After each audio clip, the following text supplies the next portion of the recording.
The Swan, with one spring middle, place a sticky pad at the front edge of your chair and lie with your hip points on the pad, shoulders over wrists, and body in one straight line.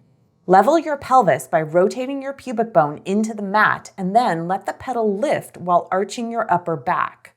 Do it again. The pedal lifts as you bend your rib cage while you're pulling your arms towards you. You can work this movement only or later add 3 pumps at the bottom while working to roll your shoulders onto your back as your elbows bend. You can also work the advanced version of this exercise by diving your entire body in one long line down and then back up, again working the thoracic extension as opposed to hyperextending your low back.